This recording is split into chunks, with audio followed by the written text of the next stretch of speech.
I don't know those words. Strap on those, like, swinging around like,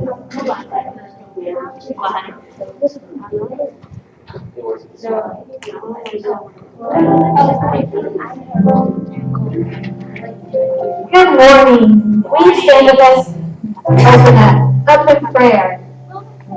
Dear Heavenly Father, thank you for bringing us here this morning. I thank you for all the blessings. Thank you for giving us a safe week, keeping us safe from all the storms. God, I pray for those who live.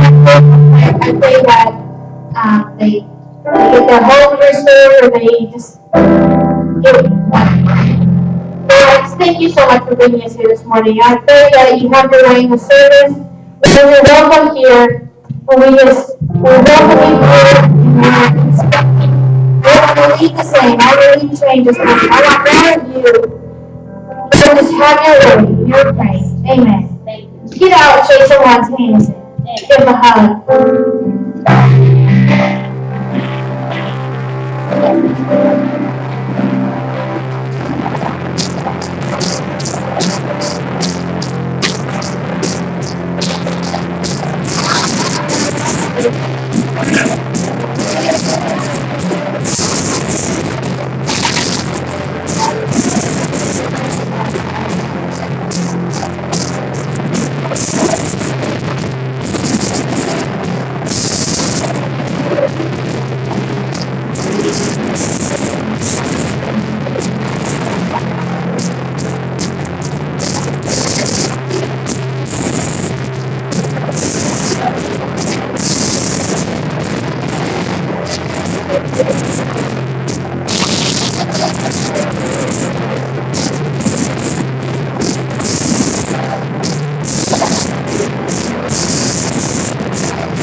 Amen. I say that Amen. And the little time before this one for eyes and I know you just want to give up to the Lord of God bless you. And it's God is blessed and God is showing his love and kindness and appreciate him so much. So much. Amen. Announcements tonight, 5 o'clock, tonight's service. Come ready to receive from the Lord. Yes, Wednesday night, 7 o'clock Bible study right here. Bring somebody with you. Have a good time in the Lord on Wednesday nights. And also, the last Sunday of the month, Sister Mosberry, by the announcement for the last Sunday of the month. Sister Mosberry. Yes. The last Sunday is the day before Memorial Day. We're going to have a church picnic. I'm not too sure if it's going to be here or one of the parks here in town. I'll let you know by that Sunday. But picnic, just after church, family fun day to celebrate the holiday, to celebrate just our church family. The church will provide the hot dogs and hamburgers. If you want to grill something different, you're more than welcome to bring it. We can grill it. But I'll leave the sides up to you guys. Whatever sides you want to bring to eat with hot dogs and whatever else, bring it. So that's the word along. The last Sunday of the month. Yes. Oh, Monday, our ladies' Bible study is rescheduled because last week we were under that severe storm watch. So it's tomorrow night at our house in Wilburton here. If you don't know where we live, you see one of us and we'll tell you how to get there. But that's at 7 o'clock tomorrow evening at our house. And pray no tornadoes. Too many storms for the past week. Amen. Let's pray for the God bless us I thank you, Lord Jesus. Thank you, Lord, for another opportunity we have to be in your house together. We pray that your precious offering, bless the gift, bless the gift this morning as we give to you, Lord. We realize that God is when I give it to you, and man will give it to you. And I pray that when I give it, will give it to you. And I pray that God should bless this gift. God, I pray for you today. God, I pray that you will continue to make heaven. I pray our blessings upon your church. Giving you thanks for in Jesus' precious name. Everybody say amen. Let's put the front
Have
God done anything for anybody this week? I got a testimony on Facebook that where God has brought Brandon out of.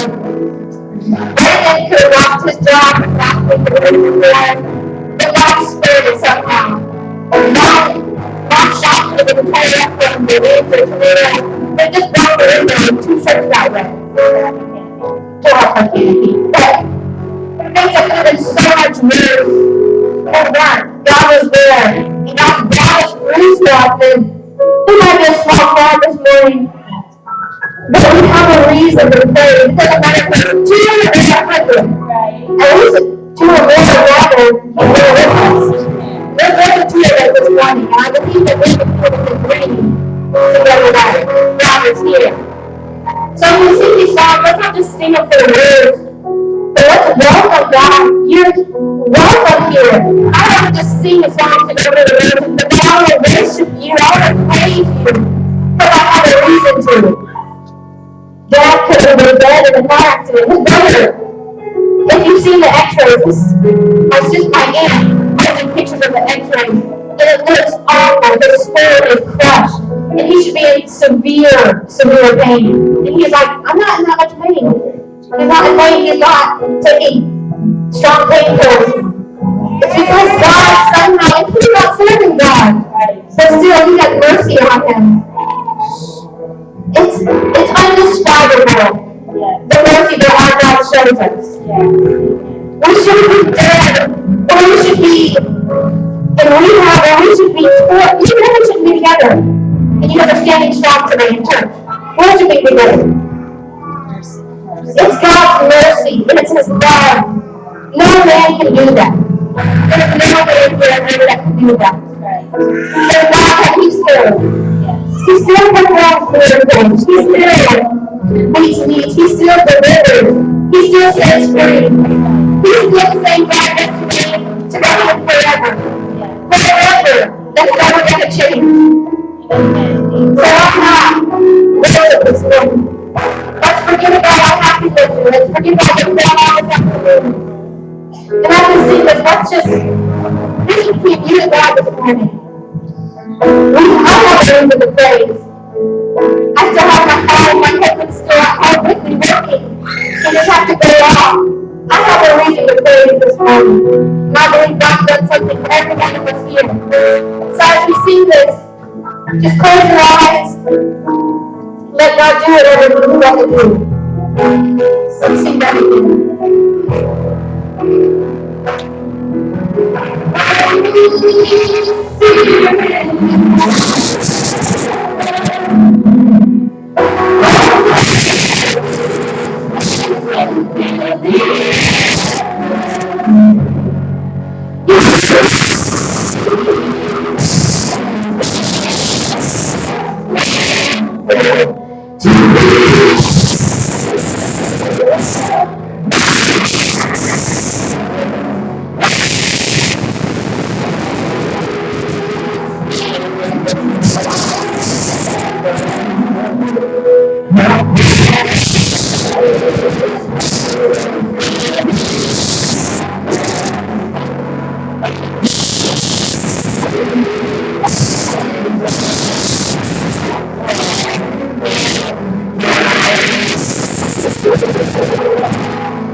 Holy Spirit, you are welcome. Come flood this place and fill the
I've got a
there's a the name of Jesus, touch your people today. My Lord Jesus, thank you for doing my life. Thank you for doing this church and this body. Believers continue to come. You, God, guide us, direct us. We want you more than we want you. Thank you, Jesus. Gotta have them. Gotta have them. Gotta have them. You gotta have them. Gotta have them. Thank you, Jesus. You know, hand your Bibles this morning. Amen. Musicians. Welcome to the book of Acts, chapter 24. Children's Church, yes. Acts chapter 24. Our sound man's not here, and our other standby often and commune with them. But after 2 years, Porcius Festus came into Felix's room, and Felix, willing to show the Jews a pleasure, let Paul out. Amen. Out of these scriptures this morning, I want to talk to us this morning about the procrastinating governor, or a more convenient time. I wonder this morning, are there any procrastinators in the house? Only one. Good. 2, half-max, 3. All right. None of us like we're procrastinators, but we're going to preach on this morning the procrastinating governor. Let's pray. Lord, I love you this morning, and I'm so thankful for your presence that I feel in this place.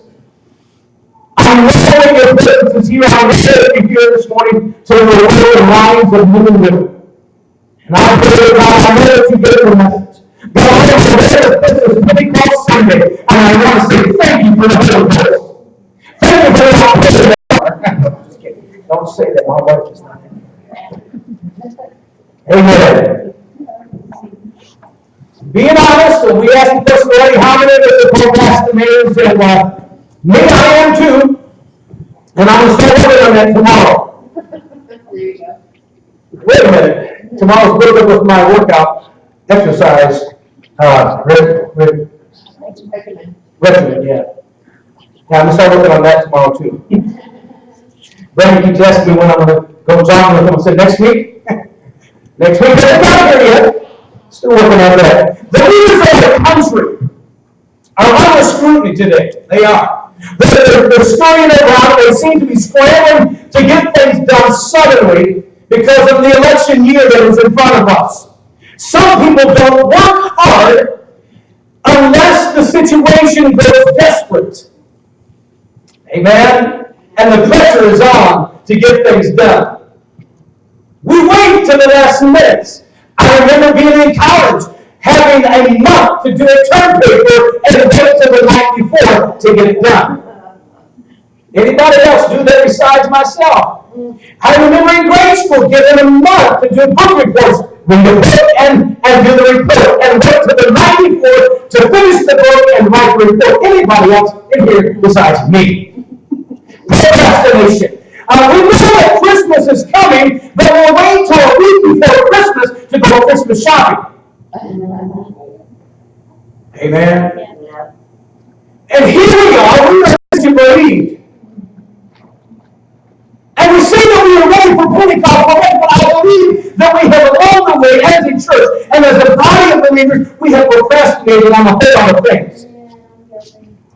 Here in our text this morning, we're going to talk about Felix, the procrastinating governor. The saying in our text is in Herod's palace in Caesarea. The walls of this palace have witnessed many bloody scenes. It was here that Herod passed the scenes of death upon his own 2 sons. And many other Jews were brutalized in this palace, and screams of many believers have echoed through the sermon like any other sermon. There are very few even clean with the spirit of the slayer. He is cruel in who he is. Felix. He takes his place on the judgment seat, and rolling behind him is his wife Drusilla. Now Drusilla isn't no ordinary woman. Her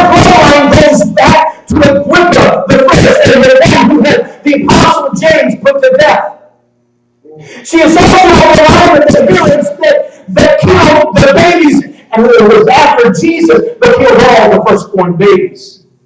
She's of that bloodline. And at the age of 14, she gets married at the age of 14 to another man. And when she's seen by Felix, his eyes are fastened upon her, and he has to have her.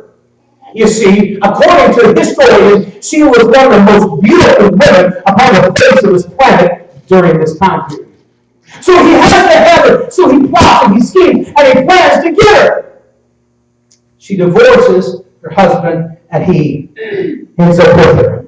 As we walk into the courtroom on this day, every eye is upon her. And then after she walks in, him walks the Apostle Paul, surrounded by soldiers. His body is stripped over. He's broken down. He is bruised. He's got stripes upon his back. He's been stoned a few times. He looks like he's been rough. He knows what it is to suffer for Christ. He's got a message.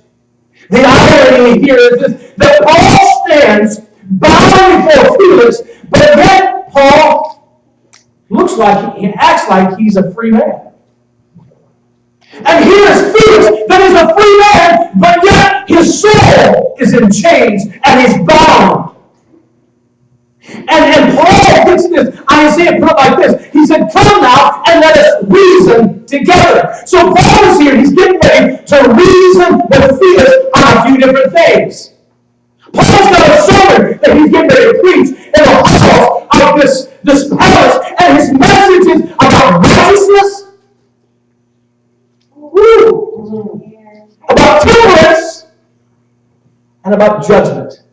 If there's ever a time in the sermon that needs to be preached to the world today, it is about the righteousness of God, it is about the temperance of self-control of men, and about judgment that is coming to our house.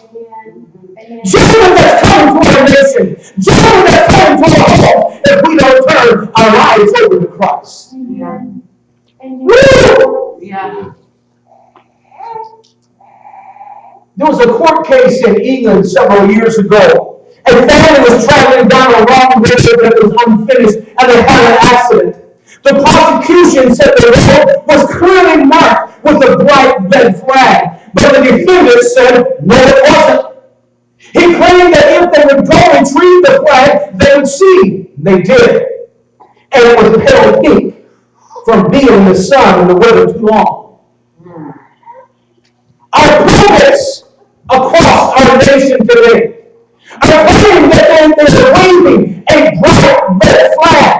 But yet, what is the truth is, our flag has become withered, and it has become withered by the stand, and it is no longer a message of winning. It is a message of trying to keep peace, trying to turn up the gospel picture, and we have no message of the gospel of Jesus Christ. We don't know sin. We do not longer, amen, preaching righteousness and truth and we have brought down our sermons. Woo! Yeah. Preacher, you're preaching just a handful of us. God knew who was going to be here today. I don't know if you're here and you're procrastinating. Amen. We have a pink flag that we're waving. Our messages have become weak. They become sissified and ineffective. Outline, and it is possible he must have been a Pentecostal preacher because the man is not. But if he is righteous, yes, and our iniquities, like the wind, have taken. He is God and must be reverenced. We have songs that have been mentioned. Hallelujah. Paul today, for God is on Periscope today. Amen. If we lift up our mouth to his right, amen. It says, for the wrath of God is revealed from heaven against all ungodliness and unrighteousness of men who hold the truth in unrighteousness. Thank God that Paul didn't try to pull God down to Felix, but he was trying to show Felix the holiness of a holy God, and God still requires you and I to live a holy and a righteous life.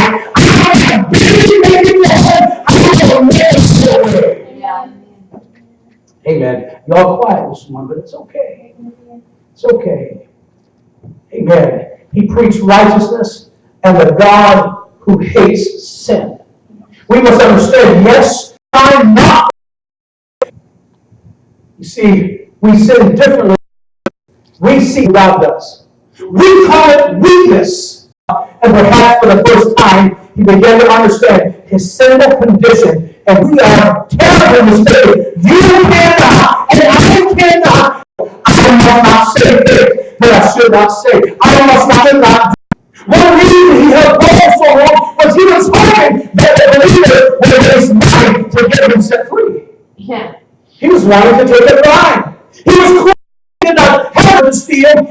He lived a life of orgies, of polygamy, and a redeemer. You are a murderer and a thief. And the Bible says that thieves cannot enter into the kingdom of heaven. You are thinking that you are righteous. You're not righteous. You're thinking that you've got self-control. You never have self-control. Because you're looking at things you should not be looking at when God is looking at you. You do things in the privacy of your own home, and nobody else is looking. But I see you. You are not practicing self-control. God knows. Amen. Yeah. Amen. This is glass. If you throw anything, it will break. Then he must have looked at Drusilla and pointed out how she sold out what it means to be a young lady. Because at the age of 14, gave herself up. She gave up her modesty, her decency, and her purity. We was walking somewhere the other day, me and my wife, we were walking, and I told her, I'm so glad that my girls are now married. And they're not in my house. That I don't have to raise them today. Yeah. Watching some of these young girls walk by, and you've got to look away. Because the way that they're dressed, they're uncovered. Yeah. Saying nothing to the imagination of your eye. You see it all.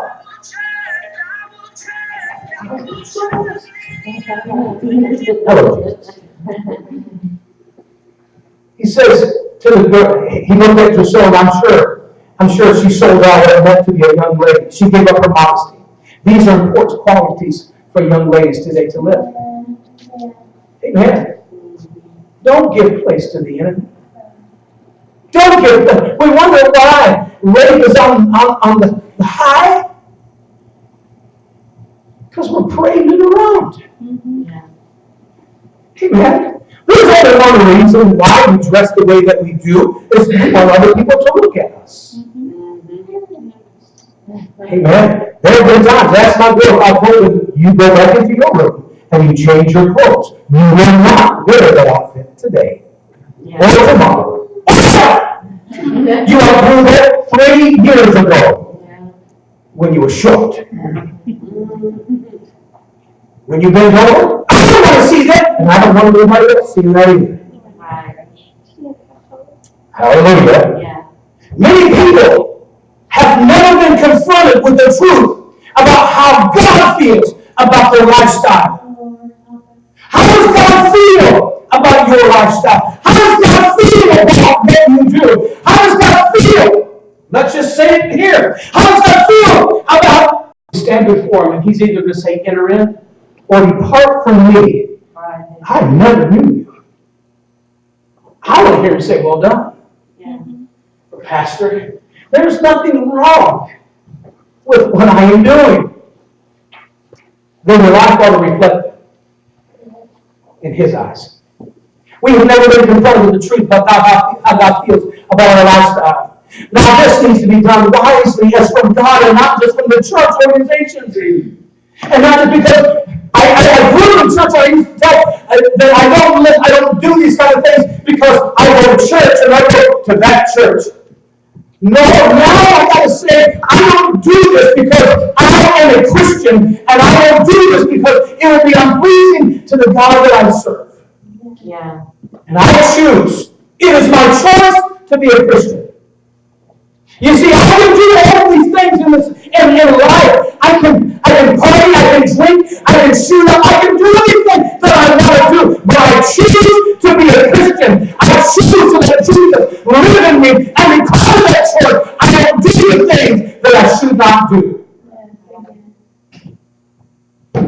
Hallelujah. He will say to Felix, there's a temperance that you do not practice.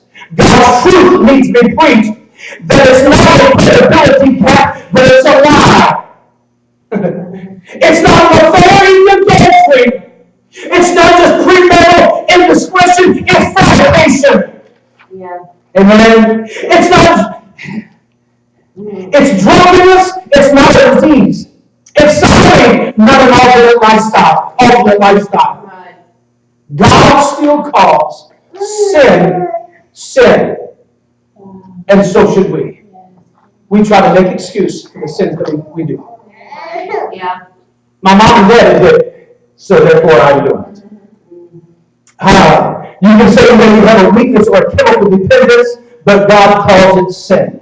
You can say you have active hormones, but God calls it sin. God calls it sin. Amen. If we are wanting God, and I posted a prayer yesterday, and if we're wanting God to heal our land, then we as God's people must humble ourselves and pray and turn from our wicked ways and repent from our sin and really do it. God will hear our prayer and heal our land if we will repent and turn from our wicked ways. He wasn't talking to the sinner man, he was talking to the church. Hallelujah. God help us. I'm sure Paul also shared the other side of hope. And he says, you may not be able, Felix, you may not be able to control yourself, but God can. Yeah. God can. He can temper you. He can empower you to overcome. Then Paul probably beat his chest and he said, greater is he that is in me than he that is in the world. I cannot do this on my own. My flesh is weak. My flesh is willing. My flesh is weak. But because of you, Jesus, I can stand up. Amen. So can you. So can I. I don't have to give in and I don't have to sin a little less every day. I don't have to sin because of the blood of Jesus. By now, Felix has a lump in his throat. What's going on here? I call this man, Paul, in here to pass judgment upon Paul. And Paul is passing judgment on me. Paul is theologian who's not been writing his presentation, laying out the facts, and he says, you need righteousness, and you don't have it, but you can receive it as a gift. Your conduct is out of control. You're a sinner by nature and by practice and choice. But God, your Creator, can bring you back into life. Then he tells him, Felix, judgment, a judgment cannot be prevented. Judgment cannot be prevented. Very logically, he says, here's what God demands. He demands righteousness. Here is what you are. You are wicked. And therefore, Felix, judgment is coming. It's in effect, a cause and an effect. It's very important for Felix to understand this. Because he sits on the throne. He's high and he's handsome. He's got money and power and people that got food and can easily feel like he's untouchable. So while it's in the middle, the judgment may not be right now, but judgment, Felix, is coming your way. And it may look like you're getting away with it, but God will bring judgment to your house. It may look like, folks, that we are getting away with it. But there's coming a day when God brings judgment to our house. Amen.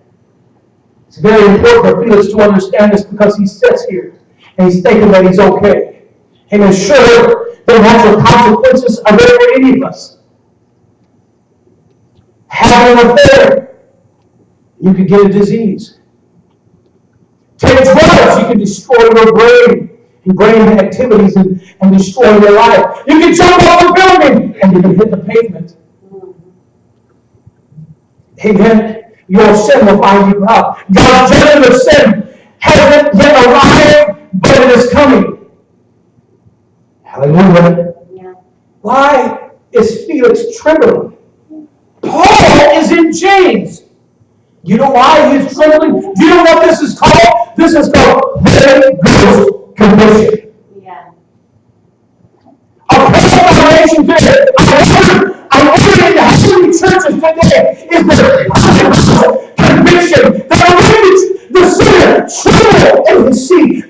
I need Jesus. I need hope. That's all the devil, this is all the devil wants you to do. He wants you to think, I'm okay right now. It's not necessary. I'm not necessarily going to reject it. But what I'm going to do is I'm going to procrastinate. I will call you, Paul, at a more convenient time. And that's what Felix tells Paul. Paul, I will call for you when it's convenient for me. When I get tired of this. When I get weary of that. There's dangers of waiting to be saved. What is the danger? You lose today. You lose today. Do this before you die, as if eternity is the only thing at stake. We say get saved, you might die. We need to change that. Get saved, and you might live. Yeah, there you go. Get saved, and your life will change. There's no better life than living the Christian life. If there was no heaven to gain, and this is all there was, living a godly life is still a right life. Yeah. There's no greater high than living for the Most High. Yeah. More, Yeah. I choose to be a Christian. Amen. History tells us that Felix died just a few years after this event. You know how he died? He committed suicide, drowning himself in a lake. Couldn't handle it anymore. We must urge our loved ones and those that we witness to at work or other lives not to live, because every day is a day that we could be living for Jesus. But we're not. Don't suppose you can wait for your deathbed conversion. A lot of people say, oh, I'm just going to wait until then. The Bible tells me this: I do not have the promise of tomorrow. That today is the day of salvation. And today we hear it so, not a heart in our heart. None of us in this room have the promise that we're going to make it out of this parking lot today. Amen. We don't have that promise. Some have heart attacks and live, or an accident and they live and they say, I came close to death. No, you didn't come close to death. You're still here. Yeah.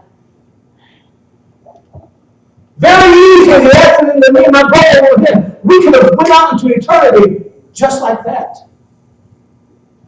Then are we standing before him today? On that day I would have stood there and have nothing to say. Because before him, every one of us are unclean. Yeah. Before him, every one of us are guilty of sin. Before he say, he moved. It's not going to happen. The Bible says that life is like a vapor. It's like a blade of grass. Jesus could return at any moment. Matthew chapter 24, verse 42 says, watch therefore, for you know not what hour the Lord doth come. Some will say, I didn't think he was coming today. I don't think he's going to come today. Well, that qualifies for a moment that you think not. Right. He could come today. Luke chapter 12, verse number 40 says, be therefore ready also, for the Son of Man cometh at an hour that you think not. God could stop at any moment.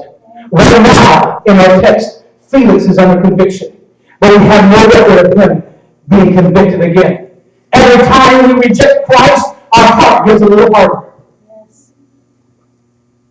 You can put it off until the day arrives, and when you hear God's voice, you will not hear God's voice anymore at all.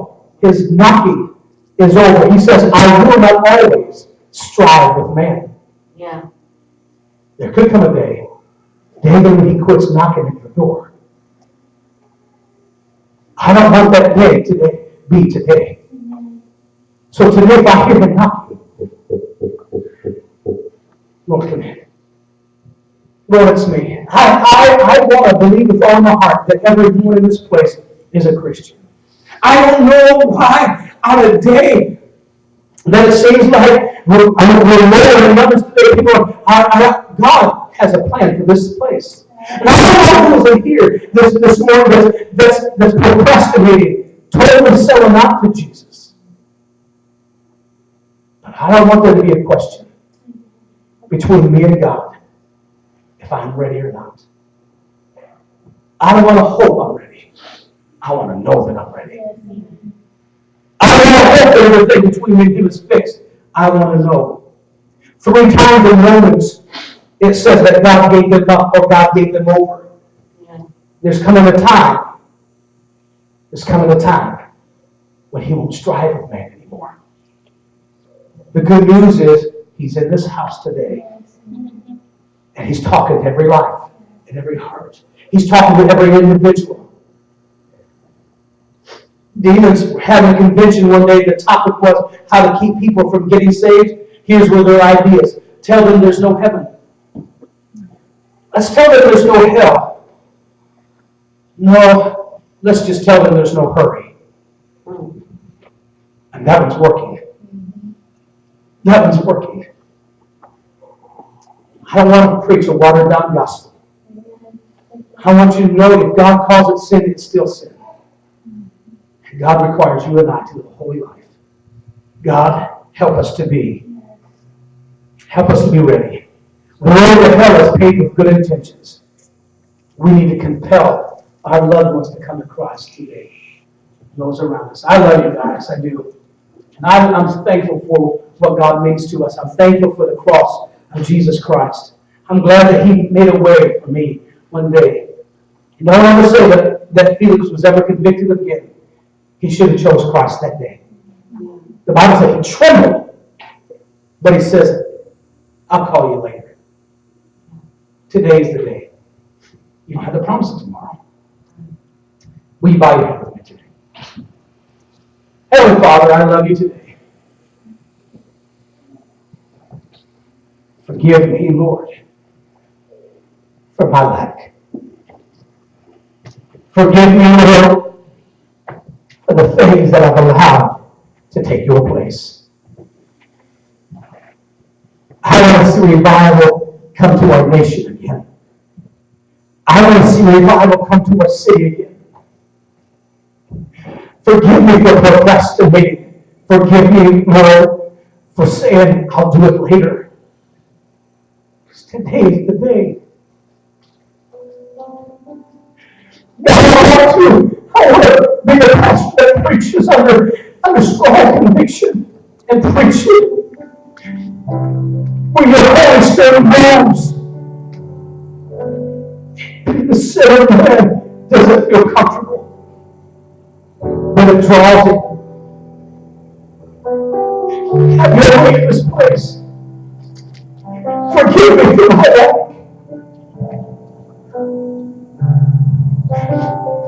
Because you still require righteousness.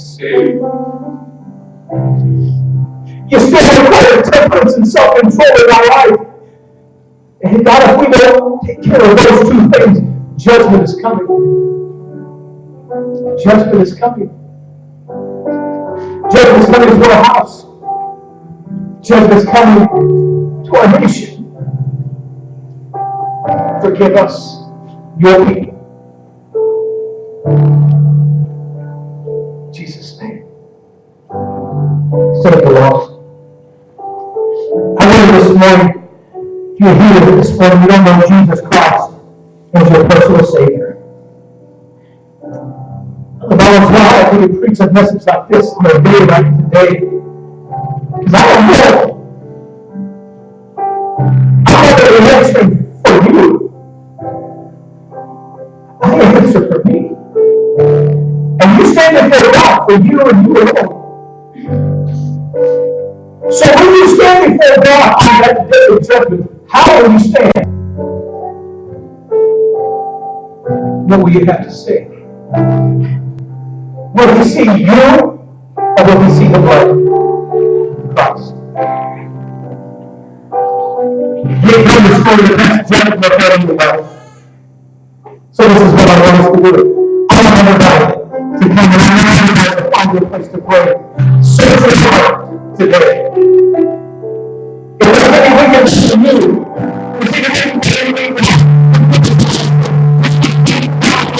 simply he said, forgive us, our people, of our trespasses. Search my heart. If there's any wicked way with me, if there's any sin in my, forgive me. That's not a statistic for everybody next to you. You didn't speak your name. I'm going to die. But there's somebody out there. You give me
Beginning me.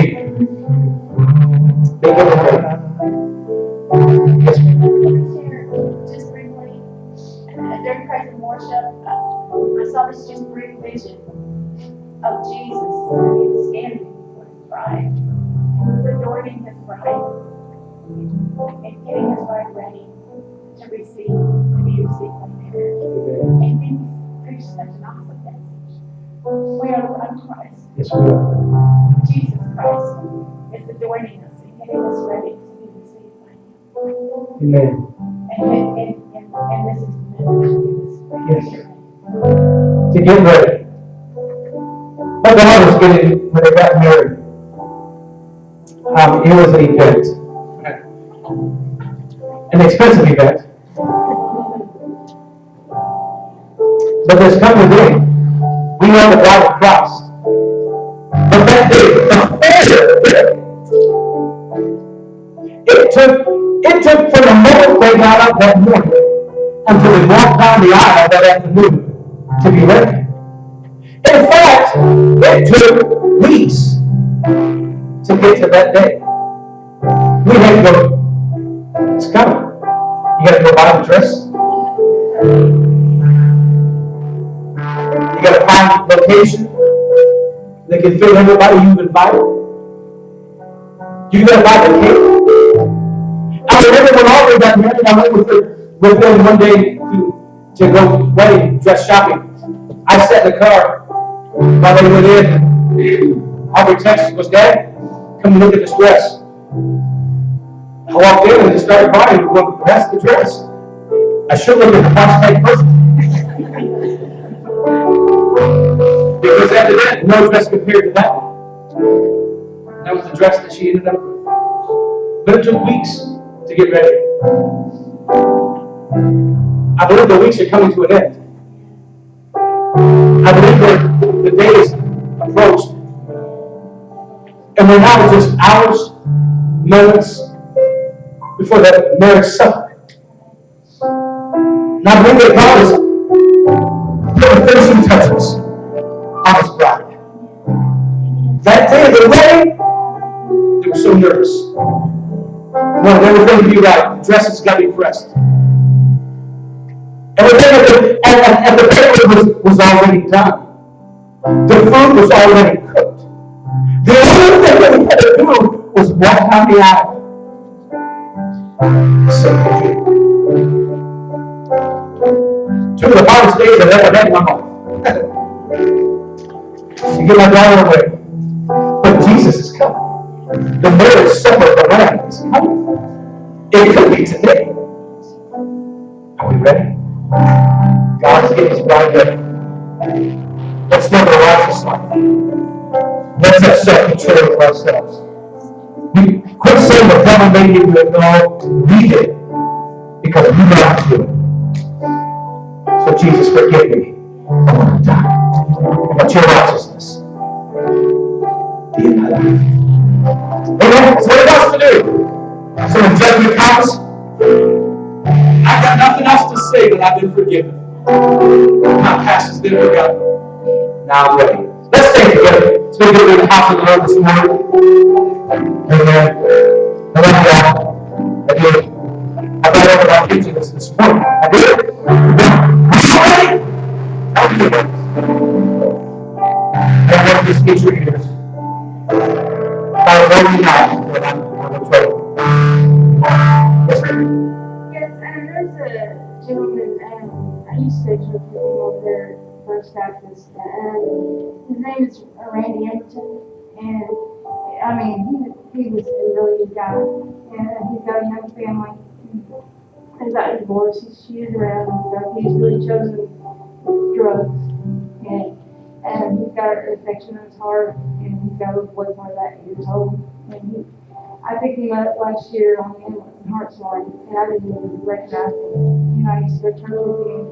Until he told me his name, I just didn't recognize him at all. And he was living outside in his car in the drug dealer's house, and he just went down a horrible road and it's drugs. And you know, he's really fighting for his life right now. And that's what boy, his ex-wife's up there. And I just like that.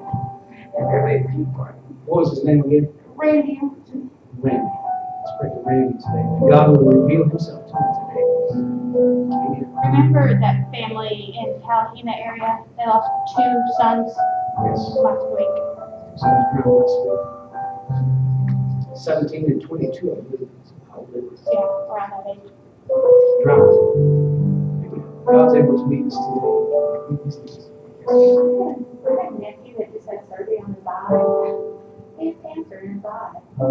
And they did surgery on the eye, and it was considered successful. But they said that there's not anything that science can do on these eye.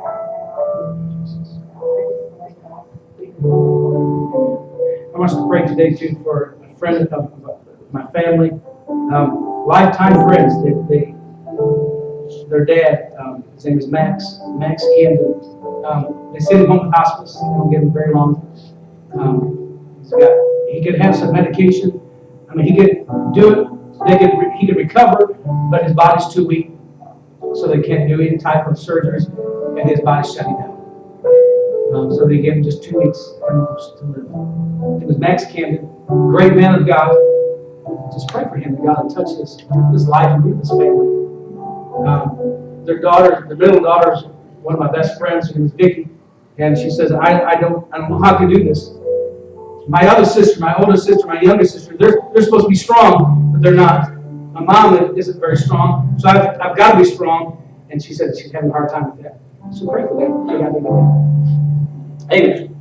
You believe God's able to meet us today? Answer prayer. Amen. Aubrey, will you lead us in prayer today as we go and remember these days?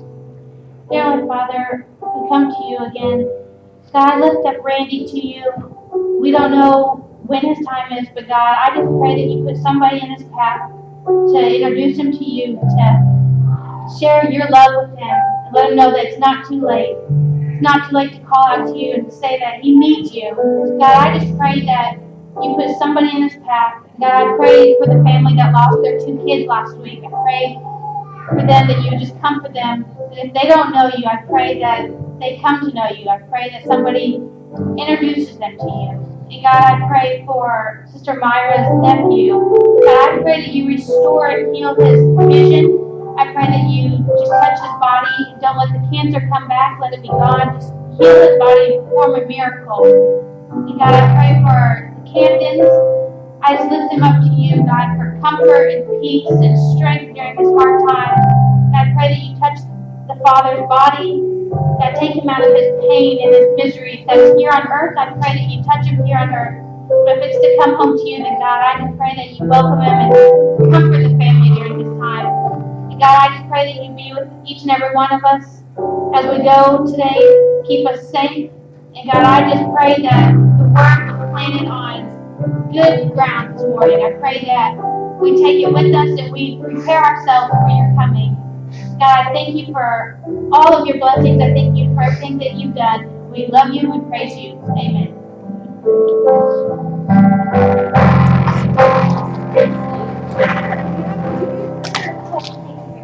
I was a little prepared this time. She remembered everything but the 2 boys she brought up. No, I said that. I said the family that lost their 2 kids.